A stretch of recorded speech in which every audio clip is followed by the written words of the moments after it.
Ryan, only one place to start, really. Bittersweet week, named captain of the Barbarians. What an honour. Walk us through the last sort of 24 hours into the build-up to the Barbars game being called off. Oh, boys, that bloody close to being the Barbarians captain. Can you believe it? I'm actually probably going to still hang the shirt up and say almost the Barbars captain in the bottom. The best captain that never was.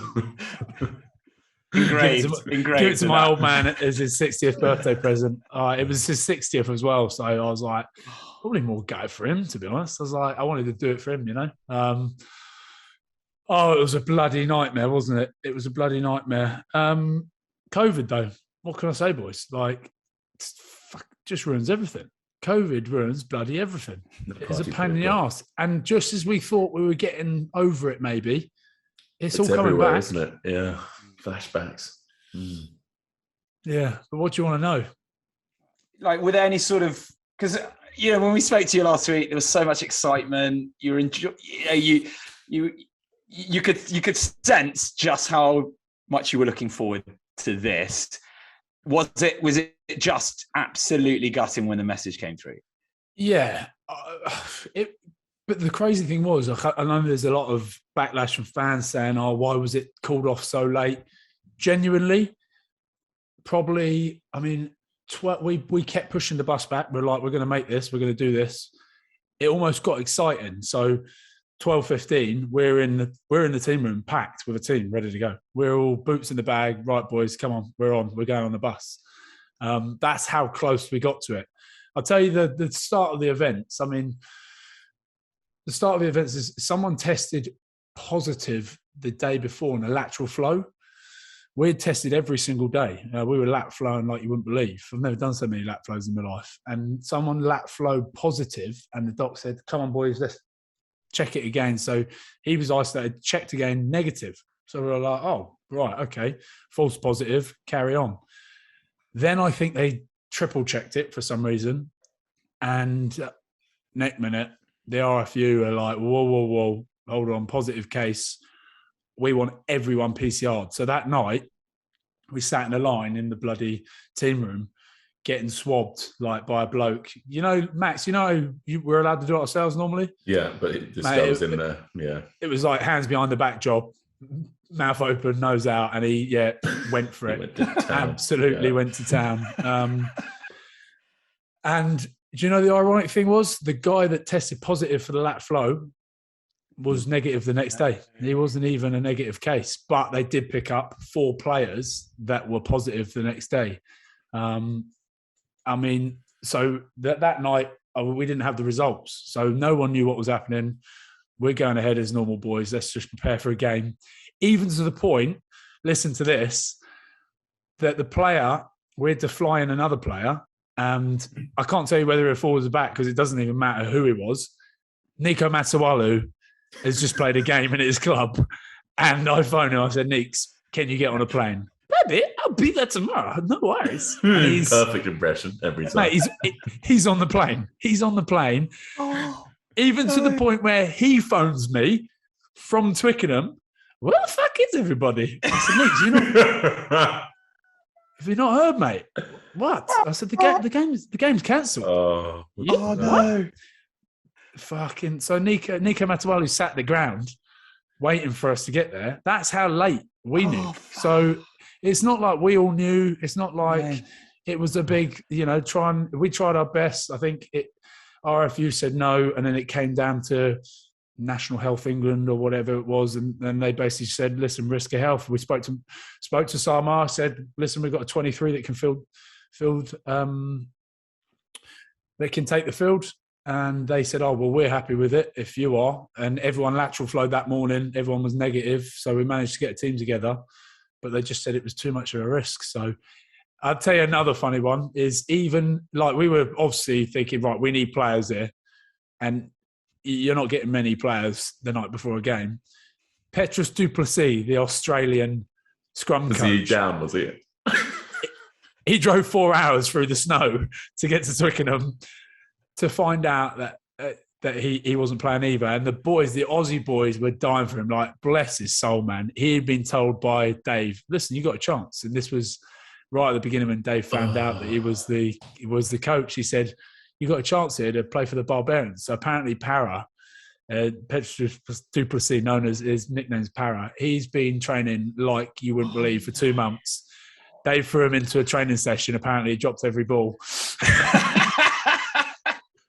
But bless him, even he turned up. He was like, "How good? We're going to get to play again together." So there was a lot of broken hearts, but yeah, we did everything we could, and it just wasn't to be.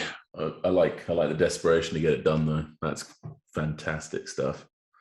That was almost the excitement, though, because we were like, right, we haven't got enough players to do certain things, so we were chucking wingers on in the back row. I was like, listen, I can jump in at 12 if we need to. With this whole game plan, we were like, listen, we're just going to have to wing it, boys. We're going to absolutely wing it. And it almost became exciting. I mean, me, Nick White and James O'Connor were like sat there going, this is going to be awesome, boys. Like, what an experience this is. Like, I know that it's bad that these guys have got COVID, but this is the spirit of the Barbars, just throwing people in left, right and centre. And we would have done it. I reckon we would have done it. So, yeah, to be so close to them taken away, it was gutting. And you got to feel for the Samoans as well. But so they go out, perform their national anthem, do their national, the traditional dance, whatever it was, and they were upset, and you saw them get upset. But man, I was sat in a room with Rob Carney, who's ready to go and play his last ever game of rugby in a Barbars shirt. Like it wasn't like we didn't want to play. We were desperate to be out there, and it wasn't to be. Quick word on, you mentioned on the Samoans, obviously it's really difficult for them. You mentioned Rob then, and also the great Joe Takori's career coming to a close as well. It was going to be quite an amazing event, really. Yeah. Oh, yeah, 100%. You can go on that, Maxie, because Joe Takori's a legend, isn't he? Mate, Big Joe. Probably the second scariest bloke I've ever taken the field against. Unbelievable scenes, mate. Have you seen that video of him with where he like feigns that punch? He's like squaring up to him and he feigns it and the guy's like, whoa, like freaks out, like the most overreaction ever, and he just laughs at him. I was like, oh my God, I'd do exactly the same old being if I was taking a right from that big fella. Man, what a player. He's done it all though. Toulouse stalwart, killed it there. And you just forget how big he is until you, like on TV, he's massive. And then you get there and you're like, oh my God, you are 25 hands of the finest Polynesian flesh, like just barn-sized human. Yeah, outrageous. And he's got a bit about him, loves it as well. Yeah. Who's the number one, Max? Oh, mate, it's the Tongan Baba Yaga, Lahiff. Yeah. Lahiff, of course. The man you called to kill John Wick, absolutely. Dylan Hartley said the whole saga was beyond embarrassing, and Jonathan David says it was an utter shambles and a disgrace. From your perspective, Ryan, John Spencer for the Barbars considering legal action against both men. Where do you sit here? Oh, our old mate Dylan of the show, hey?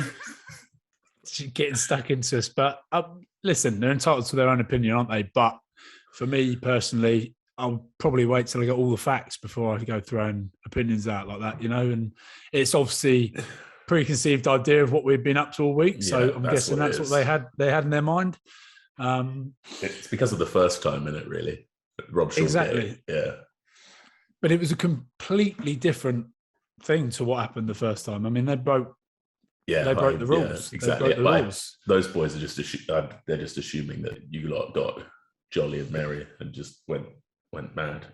And listen, I'm not going to say we didn't get jolly and merry. We had a bloody good time, but we stuck to government guidelines and did what we had to do. And look, I mean, you know what? I look back and you think, look at the Lions, right?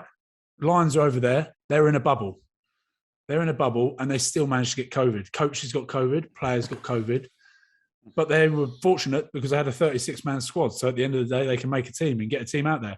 You don't invite 36 blokes to a Barbarians match. You invite 23 players to a Barbarians team. And suddenly you're hit with that and you're trying to make up for it. And we did everything we could to get out there on the field. And like I said, we had a team ready to go. So I don't think they had the full information before making those comments. So scathing remarks. Yeah.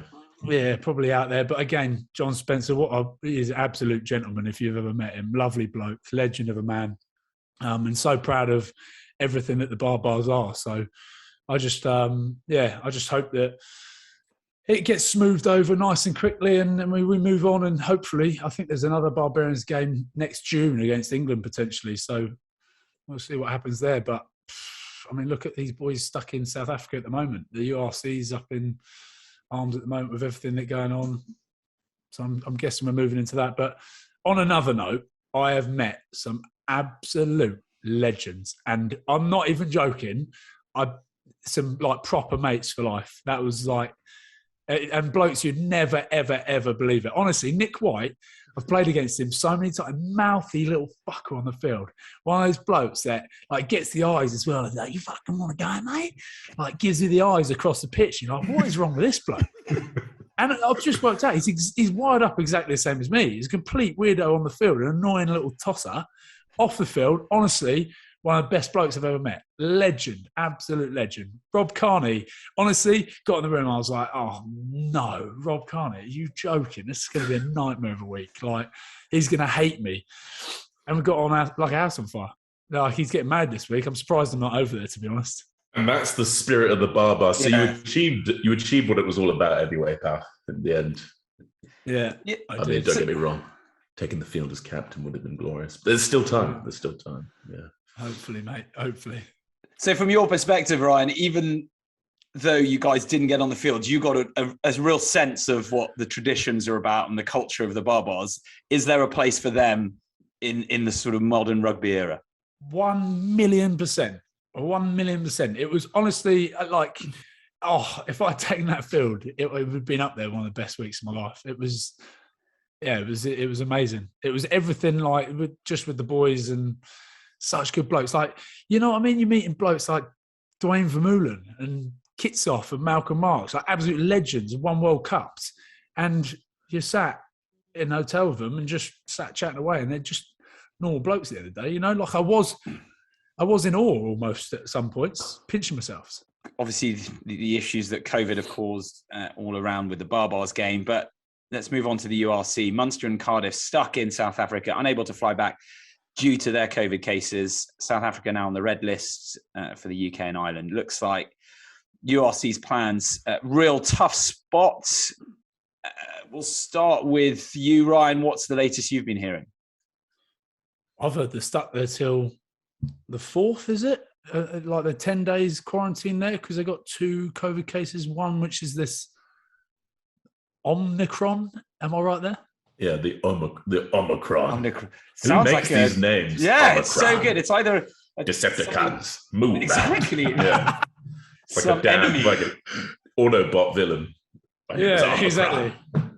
I thought it was Opticron, the eye, the things you put in your eyes. Sorry, go on, Ryan.